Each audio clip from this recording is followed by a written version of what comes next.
जब बच्चे किशोरावस्था में प्रवेश करते हैं, यानी कि जब अपनी टीन एजेस में आते हैं, यानी कि 12 साल बाद जब वो 13, 14, 15 इस तरह के सालों की उम्र में होते हैं, तो उनके शरीरों में बदलाव आना शुरू होता है। वो लड़कियां हों तो चाहे लड़के हों। अगर लड़के हैं तो उनके चेहरे पे दाढ़ी मूछें आनी शुरू हो जाती हैं। लड़कियां हैं तो उनके ब्रेस्ट एनहांसमेंट शुरू हो जाती हैं।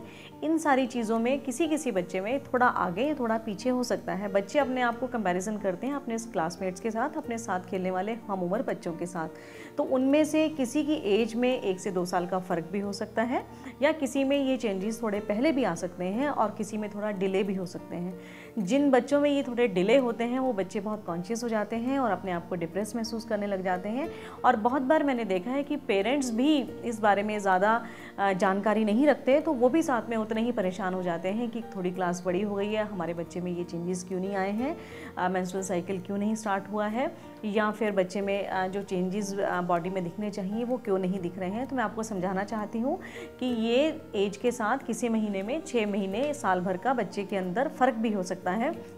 तो आप अपनी जानकारी को भी अपडेटेड रखिए, साथ में अपने बच्चे को साइकोलॉजिकली भी आप सपोर्ट कीजिए कि अगर ऐसे चेंजेस नहीं आए हैं, दाढ़ी मूछें अगर थोड़ा लेट आ रही हैं या अगर ब्रेस्ट एनहांसमेंट अच्छे से नहीं हो रही है, तो ये एक नेचुरल है और उम्र बढ़ने के साथ साथ ये सब ठीक हो जाएगा। हाँ, लेकिन जो मेडिकली देखने वाली चीज़ें हैं कि मेंस्ट्रुअल साइकिल अगर टाइम पे स्टार्ट नहीं हुई है तो आप ज़रूर डॉक्टर को कंसल्ट करें। कि अगर किसी तरह की दिक्कत पेश आती है, चाहे वो लड़का है या वो लड़की है, कोशिश कीजिए कि आप आयुर्वेद को अपनाएं। आयुर्वेद में हम आपको डायरेक्ट हार्मोन्स नहीं देते हैं, उसमें हम ऐसी जड़ी बूटियां या ऐसी औषधियां खिलाते हैं जिनसे हार्मोन्स का जो बैलेंस है वो बिल्कुल नेचुरल हो जाता है। इसमें से खास अगर लड़कियों के लिए बताई जाए तो जो औषधि है वो है अशोक का वृक्ष और उसकी छाल और उसके पत्ते।